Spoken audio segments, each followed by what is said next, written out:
flips me a bag body. So, it's another one, yeah. It's a full strong, yeah. Oh, it's another one, yeah.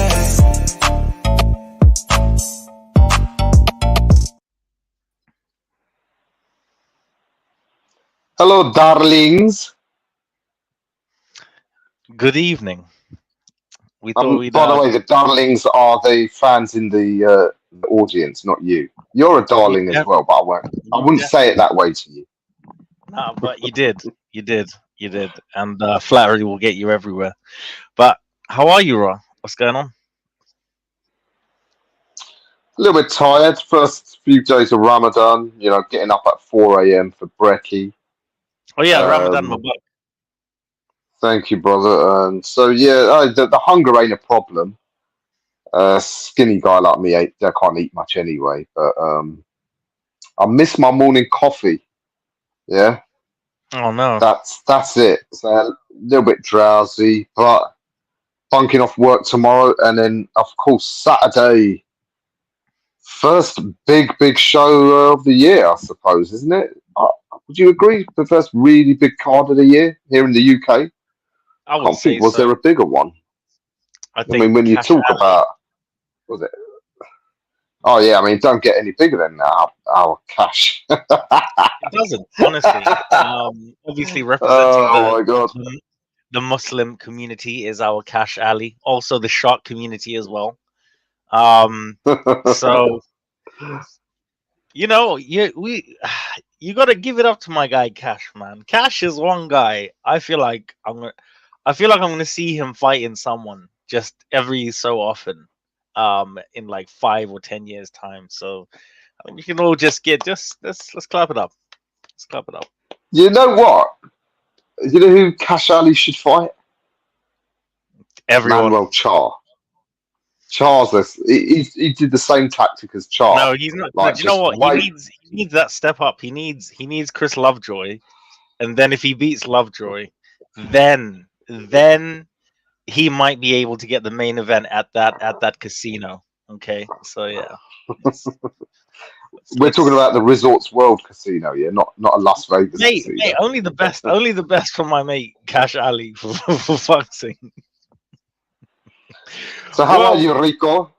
I'm very well. All the better for seeing you, my good friend.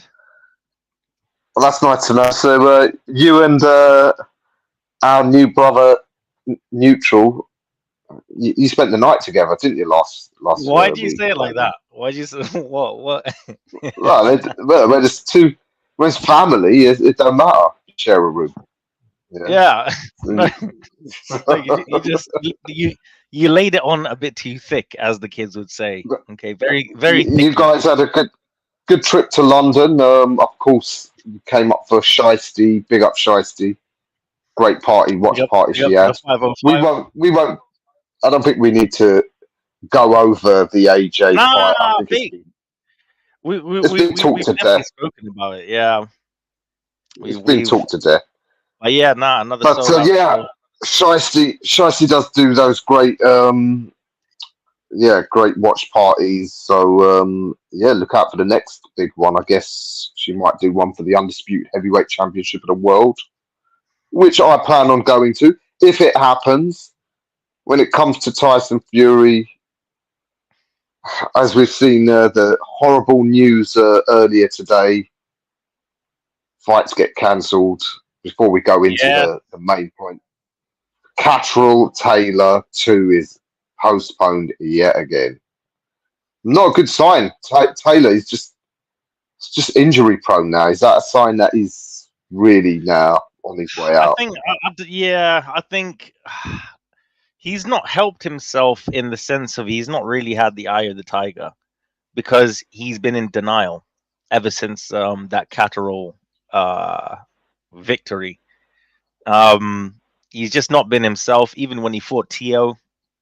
I mean, taking nothing away from Tio, I did say that Tio's counterpunching would be keys to victory in that fight, and that's pretty much what it was. Josh was just coming forward and telegraph punches.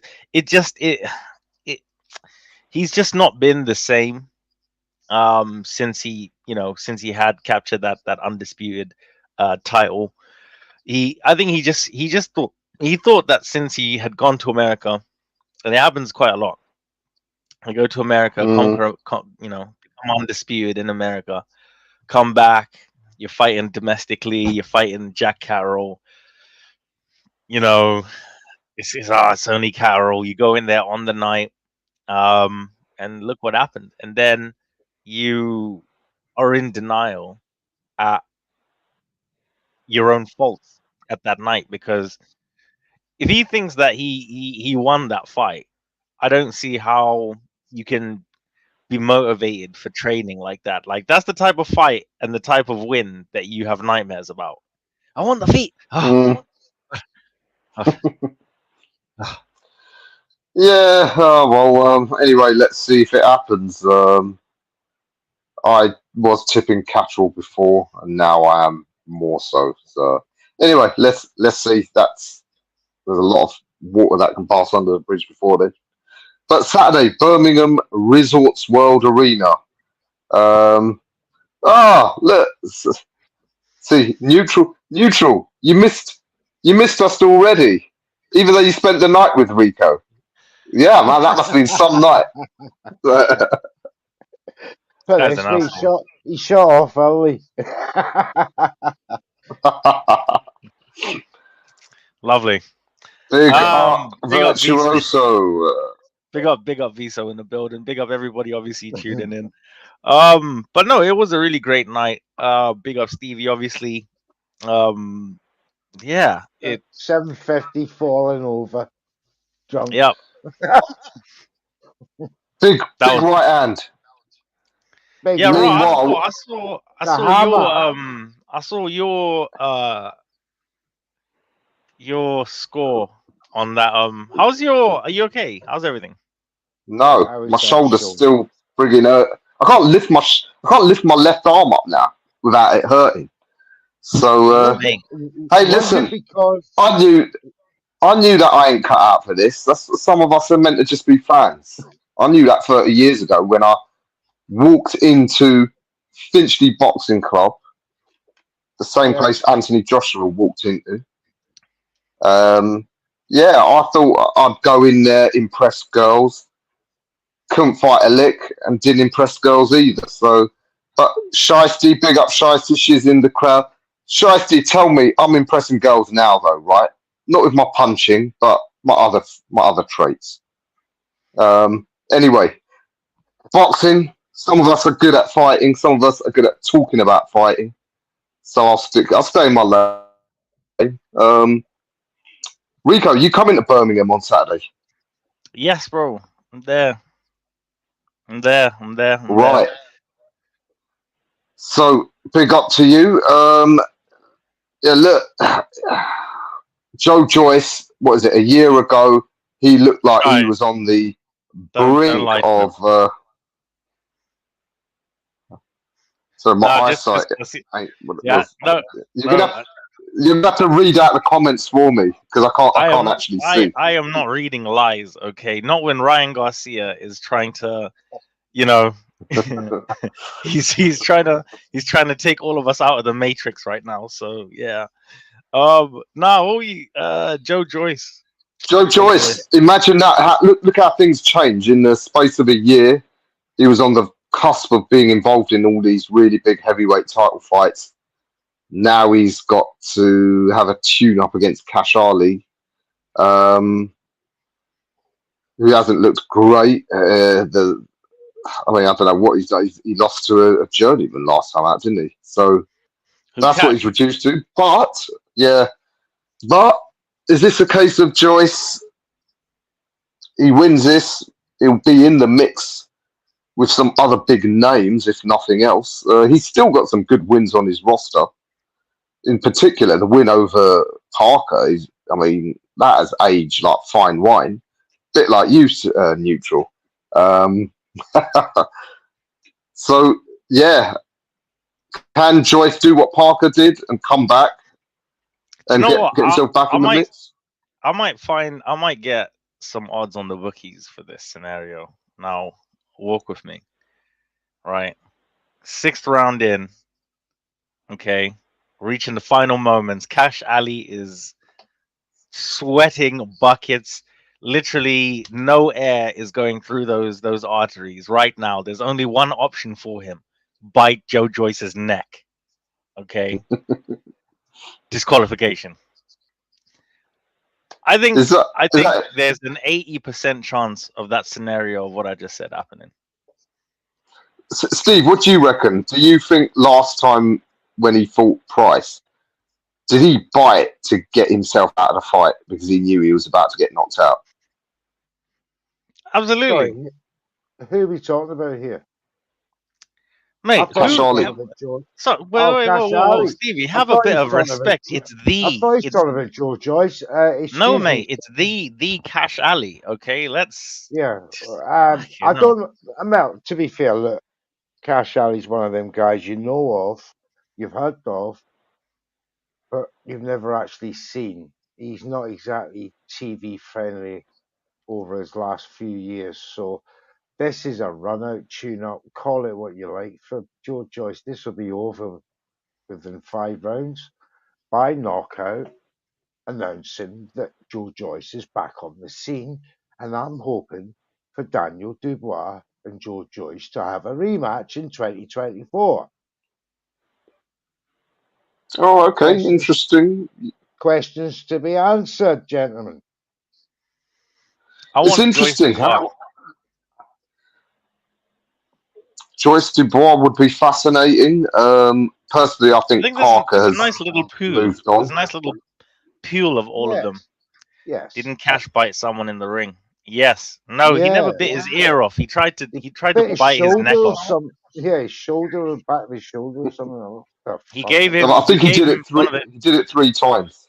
He gave it one of the. He gave him one of the deadliest love bites we've ever seen. Cash Ali is still overcome his cannibalistic tendencies. No, Viso, I will never. Wait, Trey, can you bring that last comment up? As long as I'm alive, that will never ever die down. I will make sure year after year, I will mention that. That's pure tickle me. No, Rico, you hit the nail on the head. It was a love bite. It was. No, that was a dog bite. Wasn't a love bite by all means. Nah, there was a lot of love in that there. Definitely. Yeah, no, definitely. Man does not go, what the heck? And, she just spat me. Well, it doesn't happen. But seriously, guys, I mean, from what we've seen, guys can lose, come back. I think Joyce will. Yeah. I think Joyce will be back in the mix, especially as it looks like the Saudis are well invested in the heavyweights. It's too good not to. He's a good name to have on anybody's resume. Yeah, but I mean, he's no spring check. We're seeing the great migration of the prospects and British level talent kind of coming through. One second, neutral. No, it's not even. Yeah, exactly. It is about that. Exactly what you're saying, because he's 40, bro. Like Wilder. I don't know where these people get this notion that Wilder is going to come back knight in shining southern where's he from? Toluca armor, and just come and just absolutely decimate the heavyweight division. It's never gonna happen, mate. It's never gonna happen. I think that the only people that still think that it wasn't even for like, that ship has sailed. That ship didn't even get to sail properly. Totally. No, I don't think anyone thinks that. No, Rob. No. There's a lot of people in denial right now. But I think a Joe Joyce fight could sell. I don't know what you guys I think so as well. You know what? I think Dubois could make Joe Joyce's daddy. I think what Frank Warren said makes more sense. Let Joyce and Wilder fight. I think Dubois earned the right to try and get in the mix with other contenders. Even Joyce, I would like to see. Yeah, Parker. Frank said he wants Dubois against Hrgovic. I think great. They've both talked a bit of shit about each other. Frank wants Daniel to have He wants Daniel to have that heavyweight title before AJ. I think AJ wants get his. I think AJ Hrgovic is next, is it not? Yeah, if they it probably will be because Fury Usyk they're fighting in May, so another 2 months. AJ wants to be back in the mix, so yeah, man. Heavyweight is coming back. It always has this thing where it has this dry, disgusting spell, and then out of nowhere you just get fights and It's contenders. Because beautiful. now there's a Enjoy it. possibility of all these fights happening now, which there wasn't really that long ago. Courtesy, Yeah, obviously, exactly. of His Excellency Turki Al Sheikh in the Great Kingdom of Saudi Arabia. Yeah, Magnificent Seven though it is a great card. I don't know what you think. I think it's brilliant. Those all 7 fights are fantastic. Other than the Joyce Ali one, I mean they're all titles on the line. Start with Liam Davis, shall we? Because I guess in theory it's a world title, the IBO title. But Robles he beat McGregor last time out. And we know Mexicans can come away from home, in particular the UK, and fill our boys in. Is it serious threat here, or has Frank, as usual, picked the right Mexican? There's no such thing as a right Mexican. I think that all Mexicans can, just come and just make you just not have a really good day, to be honest. As the president of the Back the Brit Society, you don't know exactly where I'm going to go, what I'm going to say, but and the fact that I just cannot have another Mexican come over here and beat our boys. So yeah. I think come on, Davis. I think I'll have to agree with you, Rico. I think Liam Davis is goddamn right. Far too good for Robles, and I think the tide is turning with these Mexicans coming over here and winning now. I think Lee Wood has, he's broke the curse. He's broke the curse, yes, and we're now rebalancing the books, as it were, and I expect a UK win on Saturday.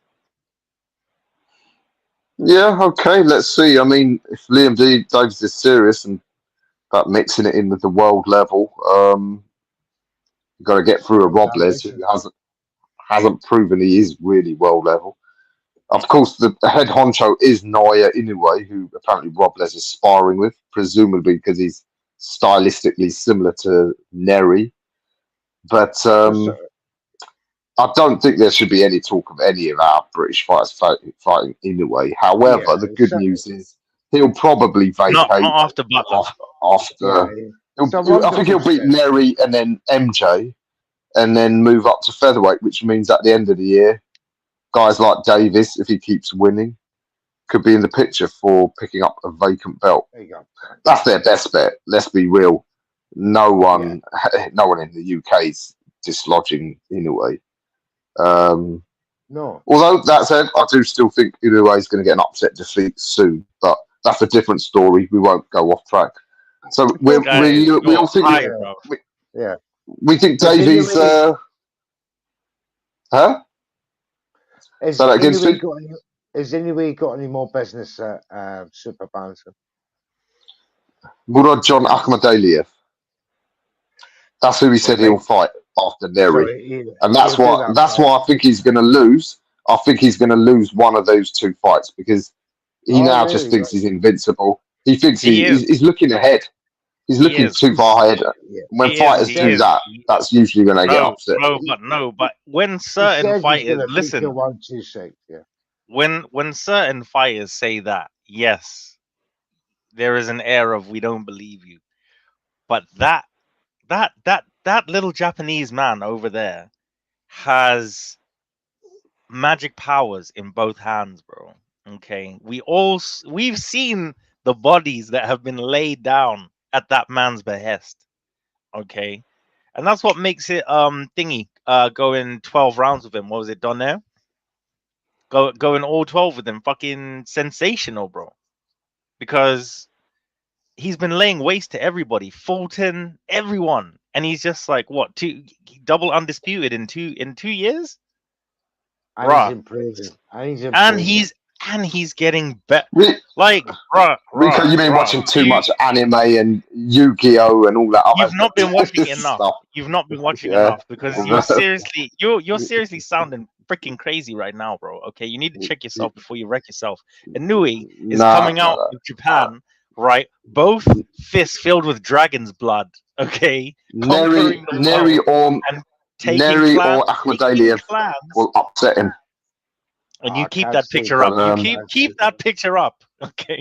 Keep that picture. No, today ain't about Inoue. Today's about the Magnificent Seven.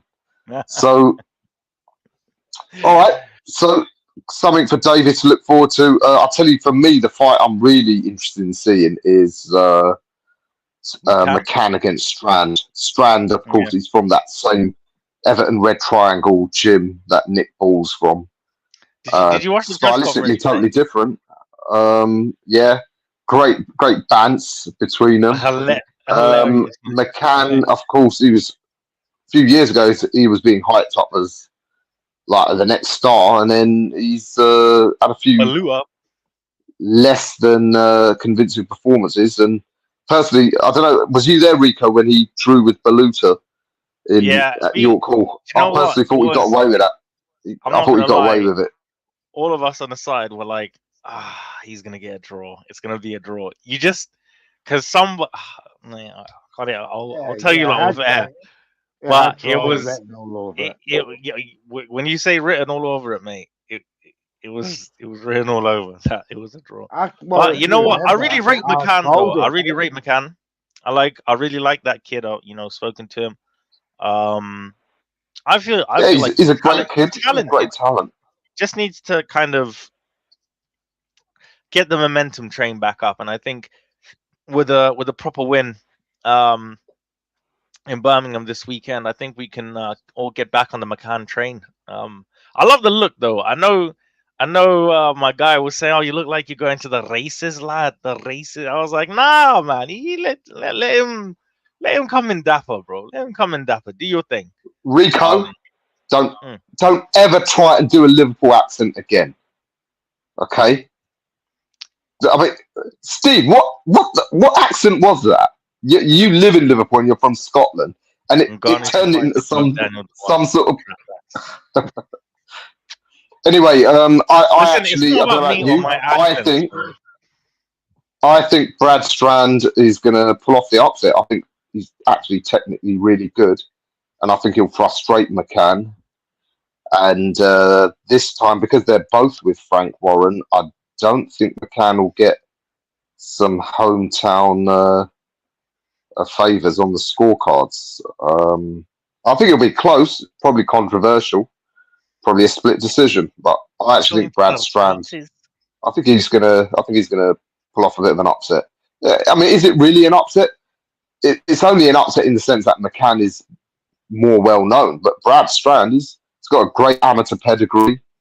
McCann's fought at the higher level though. Liam Davis in the amateurs, so yeah, he has, but everyone's got to make that jump eventually. And if they're good enough, they can overcome things. I think Brad Strand might nick that in a bit of a boxing masterclass. You guys both going with the more favoured, well-known fighter. I'm going with the Peaky Blinder, bro. I'm going with the Peaky Blinder extraordinaire. That suit deserves victory for that young man. But I know that he has the skill and talent to back it up. The Baluta fight, yes, we all saw it, but I think that's experience. He's obviously been training hard over in the States. I know that he's been training over, I think in Vegas. He's now in Liverpool. He's now local lad to Steve. So he was training in America, obviously came back. And from what he was doing over there and what he's doing now, I don't know. I think he's got something to prove. I think we may even see a knockout, mate. By order of the Peaky Blinders. I think for a while now, McCann hasn't shown devastating power like he did in his first few fights. I think since he's stepped up. It's worth remembering Strand's stablemate, Andrew Kane, that vicious little guy who's actually still injured, he dropped Baluta twice. I don't think McCann ever put a dent in him. So, yeah. What about yourself, Steve? You with you on the McCann trade? I mean, they're both Liverpool based, aren't they? Yeah, but not always. You know, he comes from a travelling background. I followed him for now at least 2 years from his early first professional debut, and he is an improving young guy. He's 21, 22. He's young, man. Yeah, he's young. And this boy, so is Brad, went up against a very seasoned Baluta who was a hard wee man to break down. But McCann got the nod, and rightly so, for the higher output of work that he did during that fight.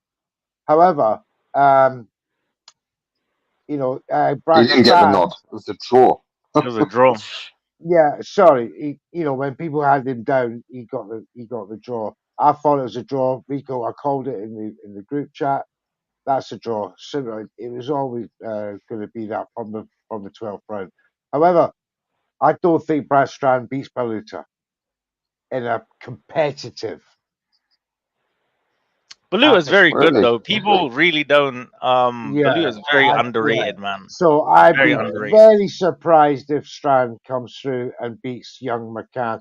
This reminds me, when the horse racing, they put one in, the stable trainer will put his first horse out, and then he'll bring another one in, in the race to act as pacemaker, And this is what it is for me. It's a pacemaker type test over 10 rounds, and for really a good test for McCann to show that let's have a knockout here.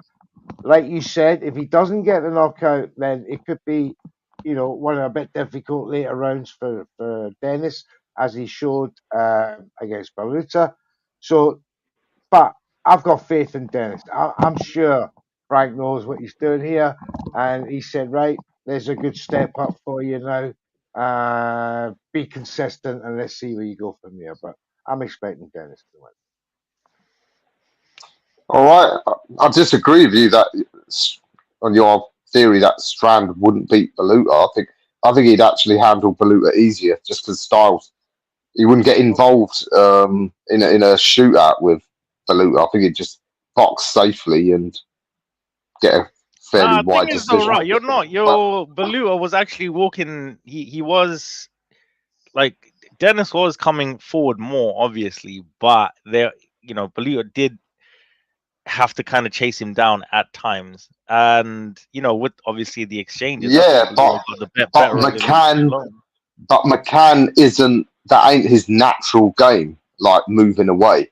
So I think he found he weren't putting a dent in him, and was actually getting. I don't know about hurt, but he was getting hit and buzzed somewhat. Whereas I think Strand would just be much more defensive than McCann is. McCann's natural instinct is to try and win a fight, and then he found even at that level he's not effective. And I'll tell you what, I spoke to Baluta's coach afterwards, and he said it should have been a stoppage because his corner wanted it stopped. And then he said that afterwards they got the doctor involved to say it can't go on. So he got away with it somewhat in terms of how his corner looked to stop it, and on the scorecard. Well, to be fair, the scorecard's probably reasonable, but for someone who was being talked about as the next Naz Hamed, I mean, Hamed would have put guys like Baluta into orbit in like 2 rounds. The first shot he landed. You're not rating my guy Baluta, man. Stop this. No. You're getting me wrong. Baluta is very good. I'm just saying that considering McCann was at one point being talked of as a next star of British boxing. Nobody's a Nazim. It shouldn't be compared to. Possibly Ben Whittaker. I think we all know. I think we can all agree on that. Another fight, really fascinating though, I want to talk about is the Irishman, Pierce O'Leary. He's saying he gets through this guy, Hovanes, is it? He wants the EBU title next. And that is interesting because Adam Azim looks like he is going to pull out of the purse bids with Dalton Smith. Oh, they've already done it. So if they're going to pull out of it, Adam Azim should be stripped or he'll vacate the EBU title. And I've said this for years. I don't care about Smith v Azim. I think the better fight is Dalton Smith against Pierce O'Leary. And that's the fight I want to see on the Queensbury v Matchroom card, 5v5. Yeah. So I'm really interested to see how Big Bang, how he does against this, I believe Hovanes is of Armenian descent. The fact that he's been based in Belgium, I don't put too much stock in that because I think he's from Armenia, and they got a great sort of amateur setup there. So I think he'll be really good. So yeah, hopefully if Pierce can get a big win, I'd love to see that. For me, is the fight: Smith against O'Leary for the European. Yeah, the 5v5, that'll be a good one. And yeah, I think Pierce O'Leary is part of this new crop of Irish fighters that are ready to take over from the Katie Taylor era, golden era of Irish boxing, which I'd love to see. Been a long time coming. Any of our Irish viewers will know the Irish have a great boxing tradition that goes back all the way to John L. Sullivan. But they've been out in the wilderness in recent years. So it's great. It would be great to have They've been new bending the golden era knee. of boxing. The knee. But there's no more knee benders anymore now. I truly believe that Ireland has been coming. When I went to that Matchroom show in Dublin, it was just the talent on display there was sensational. And it just proved that you can have well, I won't say big shows, but I mean, you can have big shows in Ireland. Ireland is just as good as any other place over here. So yeah, big up the Irish, man. The Irish. So you guys both confident O'Leary does the business and goes on to bigger things? Absolutely. Yeah, absolutely. He's got the talent for it. Just don't flake on the night. Absolutely. All right, and what about our friend Zach Parker?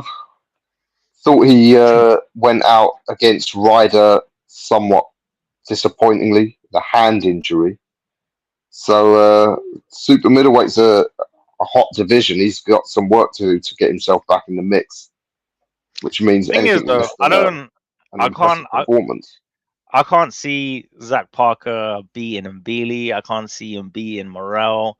And those are the guys just coming into like the spotlight, really. Zach Parker we've all known about Zach Parker for a minute now. Do you know what I mean? And he's not, Frank was backing him properly. Frank was like, oh, Eubank fight Zach Parker, this and this. Obviously, there was supposed to be Parker versus Andrade.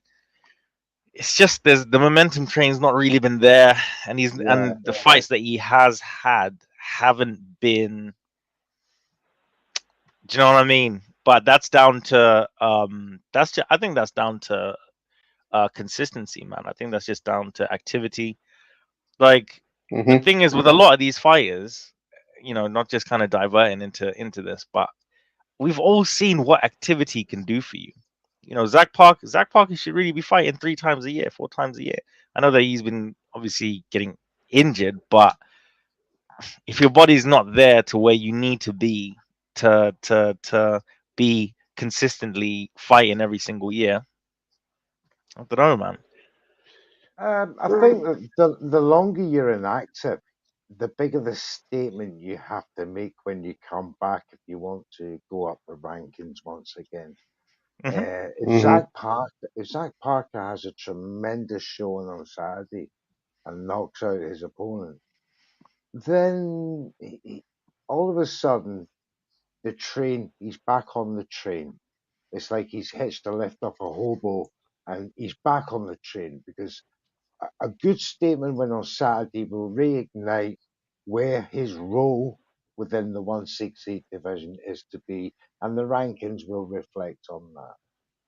But I'm just speaking like in terms Yeah. of even if he does, I don't really see him beating a lot of people, and I just have to I just have to be honest. No, that's true. But listen, there's great fights at all levels of the sport. You don't all have to be elite at world levels. There's great fights. No, it's not even being elite, but like I think. Yeah, I mean, look, forget the world scene at the moment. It's so competitive at the top. Guys are crawling over each other to try and get at Canelo. You know my views on Canelo anyway, Steve. We discussed it in depth a couple of weeks back. But I think if he can do what you said, get that good statement knockout win, I think a good fight for Zach Parker would be the European champ, Kevin Saggio. Hard hitting. When he came over and he knocked out Jack Cullen with a body shot.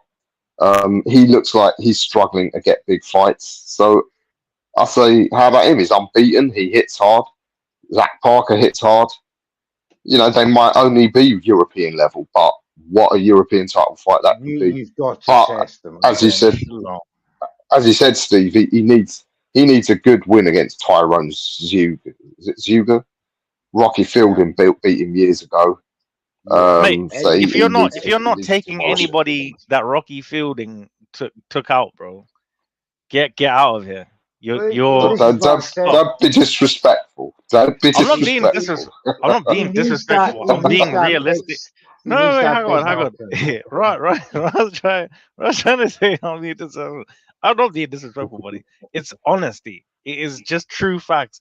We've seen Rocky Fielding go leave orbit, come back, leave orbit, come back, leave orbit, come back. We can't be taking this journey to space every year or so often. It's just not good. Yeah, that's true. All that time in zero gravity ain't good for anyone.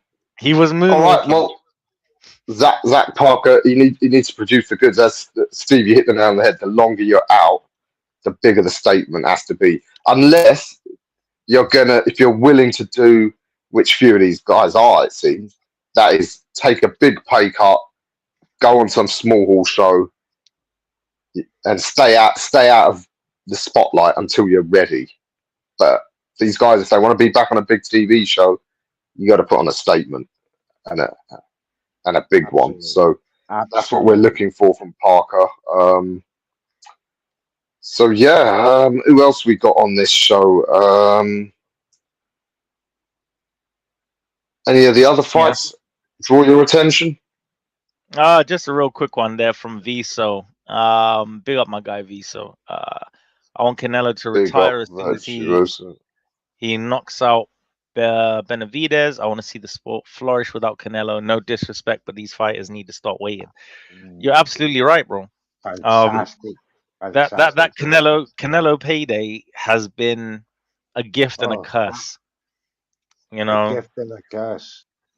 It has a gift for the fighter because bank, but a curse in the sense of who they don't want to fight each other because they're just waiting to see if this guy fights him, and they're keeping their they're like, pick me. It's embarrassing. It is embarrassing, but that's one thing that I do like about Benavidez. You know, well, there's two things. One, I like the humility and grace that he will have when Canelo stops him, and two is that he's actually fighting other contenders. I mean, Andrade contender, yeah. Why not? Andrade's been Rico. Andrade's been booked on the Tank undercard to fight David Morrell, I believe, and he's gonna get chinned in that one as well. At this point, it looks like, I mean, he is now well and truly just. I need to make him. He's been relegated to gatekeeper, hasn't he? Just Yeah, obviously on our screens, if you guys can see on the yeah. Abdul Wahid versus Frank Martin undercard. You know, we got David Benavidez against Alexander Gyashovich, Morel Andrade,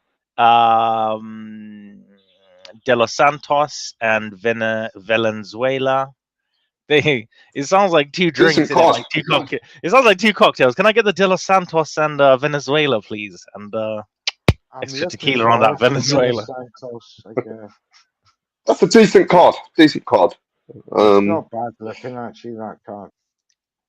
Yeah, I think obviously the star power that Abdul Wahid has, I think the you know, the money that he's going to bring on that gate, you know, it will be a successful show, I think. But I think after that, Abdul Wahid just needs to stop fighting people that we want him to fight and stop fucking around. Yeah. So who else we got on the Magnificent Seven in Birmingham to look forward We to? have And then there's Heaney our and guy. Yeah, I mean that is a great domestic fight, the logical fight, I think.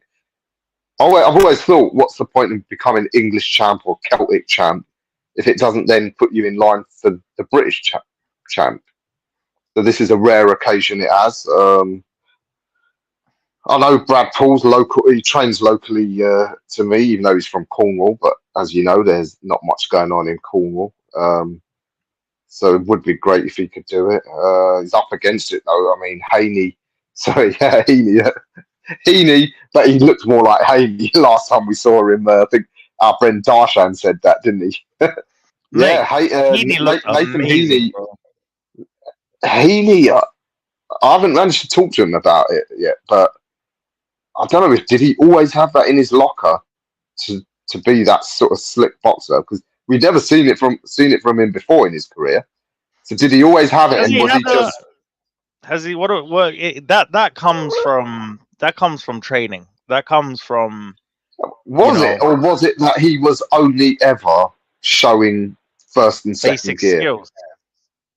Maybe, you know, some guys they'll do that. They'll show a certain level until they need to. Well, this is. I'll be interested to know, because look at Tyson Fury. What, he's 34, isn't he? Tyson Fury fights to the level of his opposition. I mean, loose example, but what I saw Heaney do there, I mean, you're going up, obviously, his last opponent, Denzel Bentley, had him on the show yesterday. Big up to my guy, Denzel. Two of the best first and last names I think I've ever heard. And he just did do you know what killed me about that whole fight? Heaney went down. Next thing, The Rock. What? I was like, I wanted Denzel to win, but that shit was fucking awesome. that was amazing. I'll tell you what. One thing about Nathan Heaney is if he wins, we could see an absolutely incredible night this summer at Stoke City. I mean, all this talk about all the big fights go to Saudi Arabia. No, they don't. There's still going to be some great nights, and that is one thing about Heaney. If he gets through this, I'm sure they could get Janibek to come over and have the first ever world title fight in Stoke.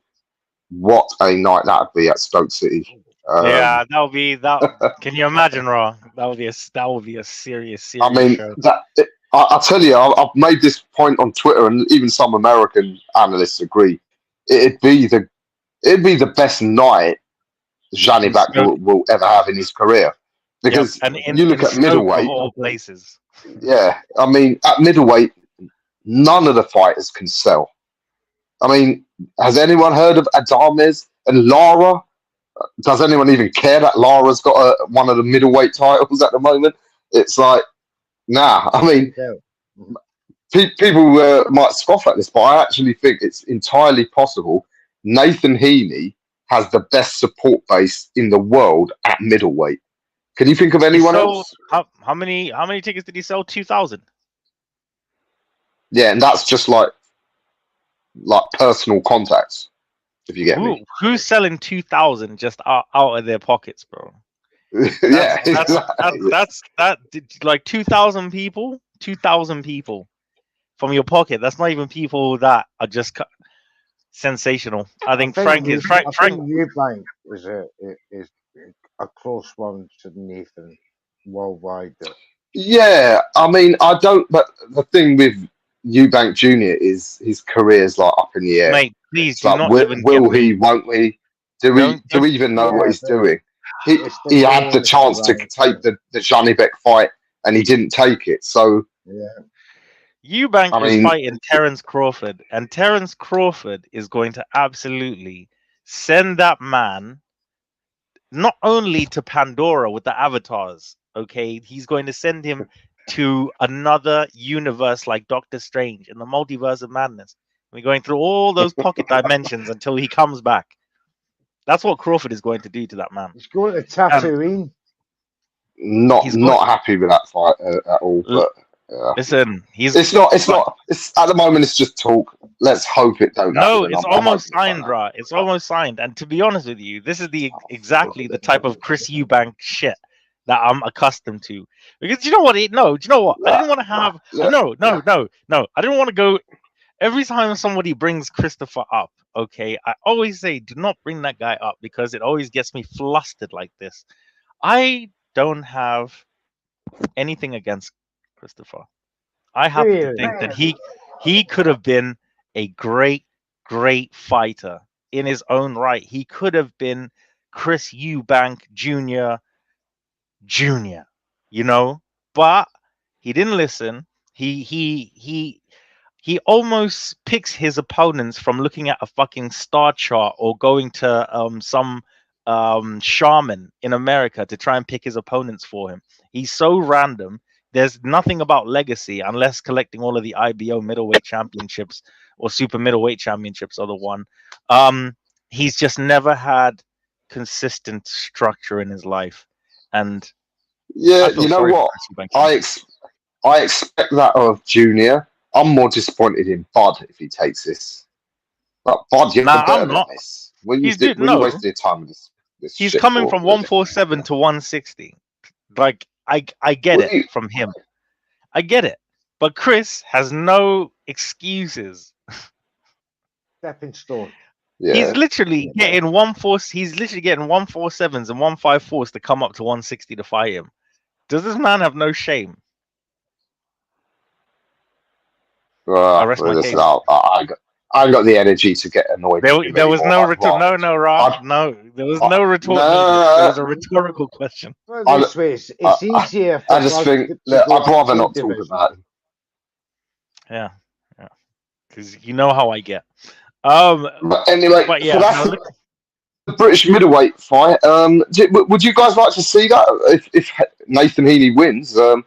If not nothing else, the occasion and Janibek. He ain't looking like the killer that we initially thought he was lately, has he? It's not. It ain't the mismatch we might have thought it was 2 years ago. Is that fair to say?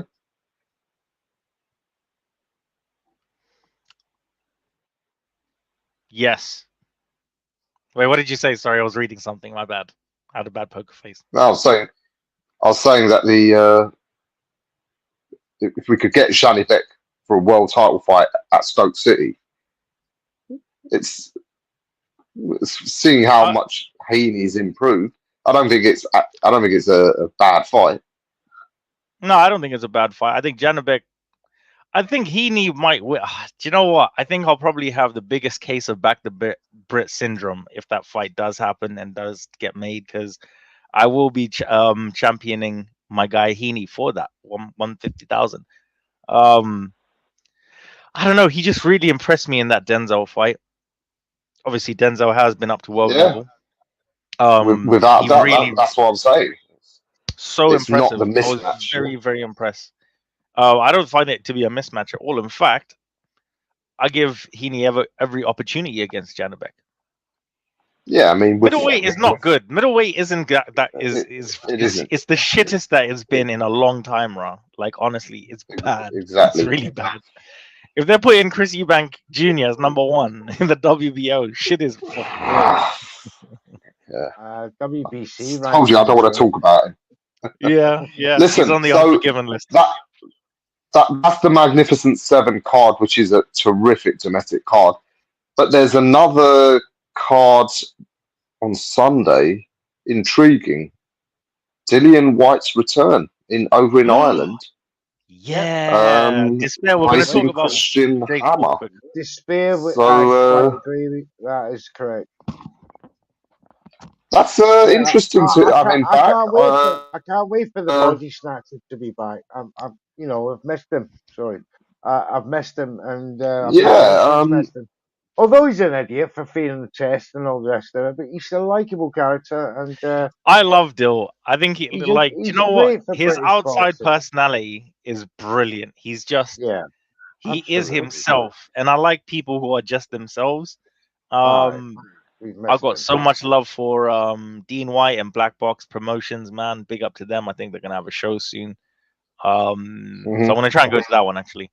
But yeah, we have the return of the body snap, and this is what I'm saying. Next year, or no, this year and next year will be the kind of last years for the Dillians, the Joyces, the the Wilders to really have anything of impact before. I'll tell you what. Fizzling wouldn't you think that's another potential fight for the Saudis if they want to make like a big heavyweight card? If presumably Dillian wins against Hammer, Dillian against Wilder. I mean, I want that fight. Even I wanted though that fight for years. They're both probably shot, but it's still much the same way Khan and Brook was fair at the end because they were both shot. This will be interesting because they're both shot, so they're still at the same level. And I want that Wilder promotion. fight. The build-up would be. That'd be a banger. The build-up would be awesome. I'd pay just to go see a press conference. I'll be honest. Exactly. So premier seats, mate. To be honest, because you know what that's going to be like. Dillian is, but I think Dillian is the only one that can get the ayahuasca out of Deontay Wilder.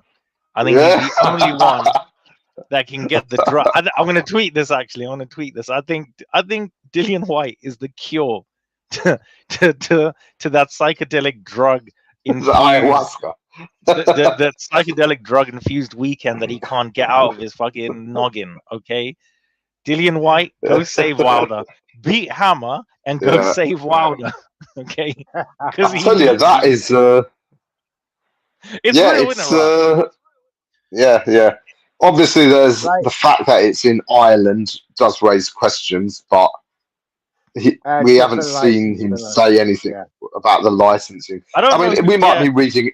We might be reading into nothing because Thomas Carty is over there, which is Dillian's fighter. So it might just be that Dillian he's just having a run out on his own fighter's card. So we might be reading into nothing. So right, guys. But anyway, I agree. I've got to go. Steve, it's been a pleasure. You know what? It's been an hour. I think it is the right time to wrap things up because we've looked at the upcoming show. Steve, if you've got to go, thanks for joining us. Thank you. Tomorrow night, your show, you're going to give some hell to some Tank and Heaney haters. So if you guys want to see Steve rip into some gobshites from America, tune in tomorrow night here on iBoxingHub. See you guys. Thanks, Steve. So, Rico, I think that's the preview for the big stuff happening this weekend.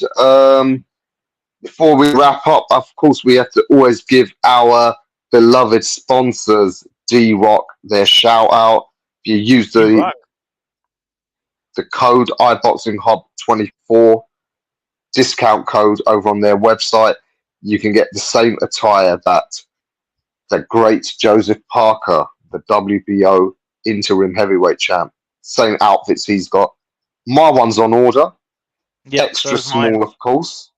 Mine's well, not extra small, just built. Yeah. We have obviously, Rah, you and I are going to be in the same vector on Saturday, so I think probably give the people a little something special if we meet up early enough. Yeah, if we can meet up, maybe do quick nice little live, quick yeah. live one. Don't see why So, not. Don't see why not. Obviously, there will be. Is there an American show happening this weekend? Yes, there is. Yes, Maxie I Hughes. think there is. Maxie Hughes. He's got an almighty job against William Zepeda. I'd love to see him do it. But William Zepeda is one of those relentless Mexican pressure fighters. And I know stylistically, Hughes, he's dealt with them in the past. But I think Zepeda, he is just he's at the peak of his powers. I think he will overwhelm him. But my predictions usually go wrong, so I'm going to try and jinx Zepeda by predicting a win for him. Let's hope. As the president of the Back the Brit Society, I will be backing Maxi in this, just like I backed him against Cambosos, who should have lost. But it is what it is. Now, good luck, Maxi. Big up to you, my guy. Go over there, take that cowboy hat, turn it sideways, and if anybody's ever watched wrestling, you know what I'm talking about. But thank you guys so much for joining us for another show. Rah and I obviously we've been very, very consistent, Rah, man. I'm not gonna lie, every single week we come out here because we love you guys, man. We love the show, and we love the great sport of boxing, even though it fucking drives me crazy. I don't know about you, Rah, but of course it does. That's why we keep going back. It's the greatest show in the world. It's just like that bird that you can just never ever let go. But have a lovely evening. We will see you guys next week for another episode. We got Stevie on tomorrow. Shout out to Trey, shout out to Aisha, shout out to BNG, shout out to everybody on the roster, Abbas, for the great shows that and all the hard work that they've been putting in. Big up my guy, Gaming Despair, everybody that comes through, all the usual people that I can't name you all because now there's too many. Yeah. Much love to all of you. Thanks for tuning in. And we'll see you next week. And we shall see you. Good night, all. Another band, all the Muslim cars now, whichever get up. I start my scars with a sweet one, please. Someone flicks me a bag, but say, oh, another one.